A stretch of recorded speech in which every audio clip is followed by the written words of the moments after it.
Early in his career as a cellist, conductor and composer Masatoshi Mitsumoto reflects on working for 6 years beginning in 1967 with the Las Vegas Strip's biggest musical stars at the Sands in the main showroom's orchestra, conducted by Antonio Morelli. In the 70s, he moved over to the Tropicana, then the Desert Inn, the Sahara, and Riviera hotels. Best of the best. This was his experience working with Dean Martin, Sammy Davis Jr., and Frank Sinatra during the golden age of Las Vegas. He was there to witness the tension when Frank Jr. took over as orchestra leader for his father. And did you enjoy playing in the casinos during that period?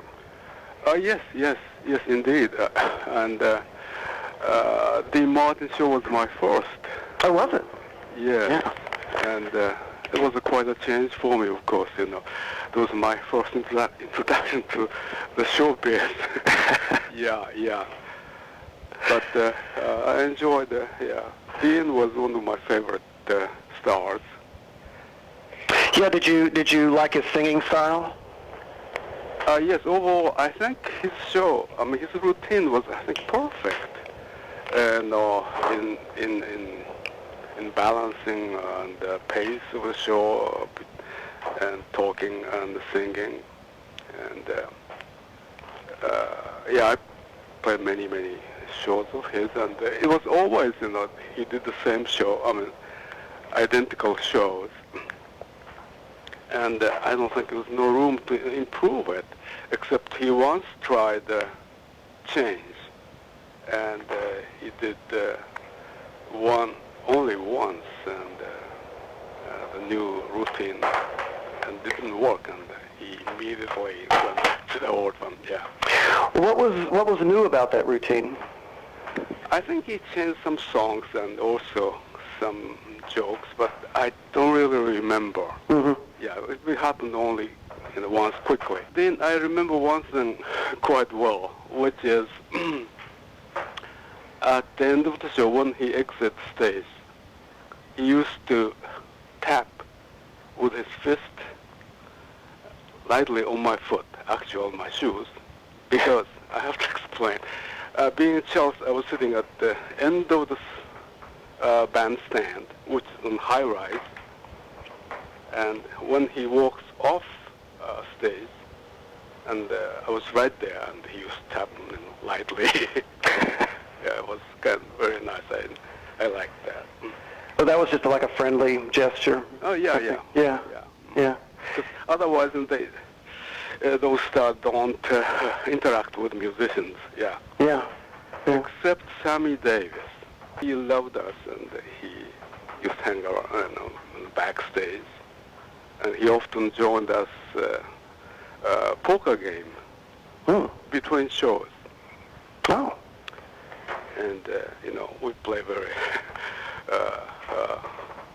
inexpensive way, like our one teeth was 5 cents, while we made him put the ante of 25 cents. Yeah.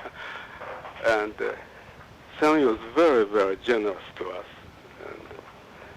And, just about all performers, they give at the end of engagement, which is usually 2 or 3 weeks, give us a spread and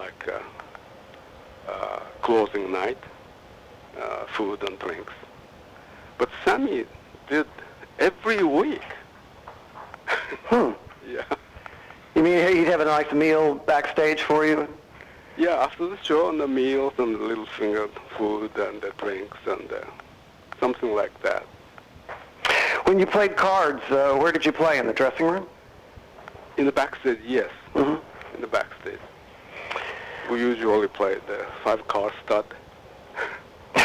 Yeah. Was Sammy a good player? No, I don't think so. He lost all... He didn't mind, that he just enjoyed being with us. Yeah. I think he won't consider himself as a musician. Of course, he was terrific. The tap dance was just unbelievable. Of course, singing. Beginning of Dean's show, I remember that just for a few times, I think, there were dancers from the hotel, like opener. Mm-hmm. But they didn't continue, just I think a few times.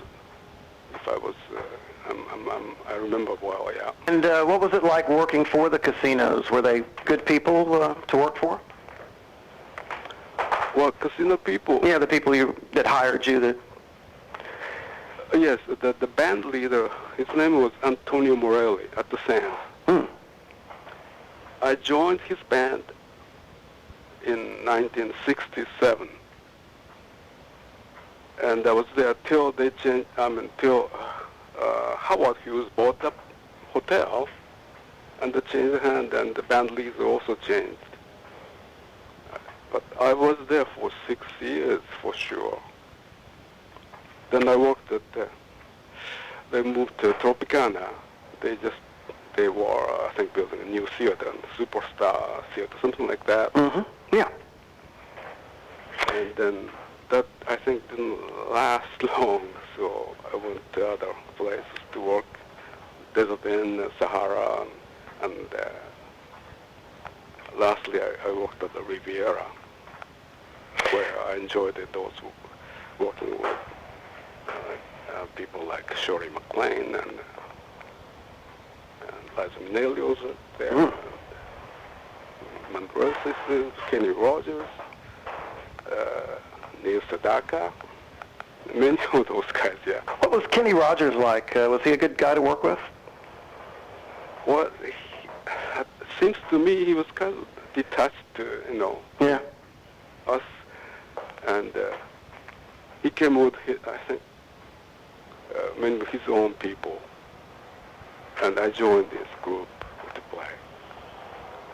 The rest of the house band.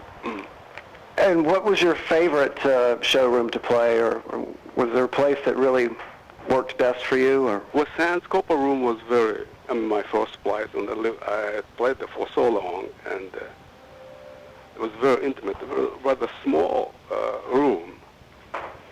And those days filled with smoke and gosh, yeah.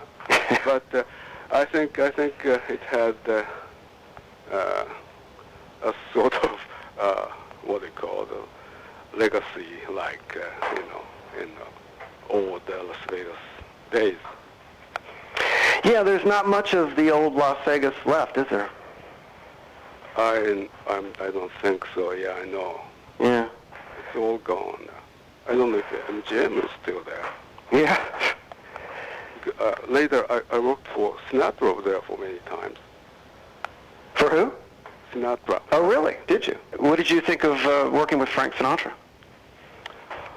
Well, he had carried. He is a big boss, and he doesn't. He never really talked to us, except later years. He said when he comes out on stage and rehearsal and everything, he says, "Hi guys," and that's it. But one time, I remember his son Frank Jr. was conducting, and he wasn't. I don't know, the way he treated his son wasn't. I didn't understand why. Was he very hard on his son? Yeah, seems like it, because Frank Jr. is a very good musician, just as talented. Yeah. Of course, doesn't have Frank Sr.'s persona, whatever you call it. Mm-hmm. Talent, yeah. As a musician, I thought Frank Jr. was very good. Sinatra was known for being very exacting, and when you played for Sinatra, you had to get it right the first time. Was that a problem at all, or? Not really. Yeah. No. He had very good arrangements, good book. I left Vegas 1980, Mm-hmm.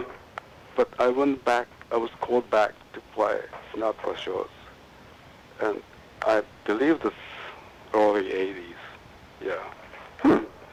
Shows at the MGM. What did you think of the MGM? As hotel, it's a huge. On those days, it was probably the largest casino they had. Didn't they? I don't recall. Because if you live there, you don't go out in the casino and play. you can't do that. Were you happy about going back to play in Las Vegas in the 80s? Yes, it is good, a good job. I was happy to be called back. But in the 80s, I was trying to settle back in Los Angeles and to work in the studios, which I did till I left in 2002. The shows I enjoyed the Tony Bennett show. And one time he had an engagement with Count Basie band, and we strings were added to Count Basie band, and to play the show. That was fantastic. Yeah, it must have been. Any other stories you can think about Dean Martin?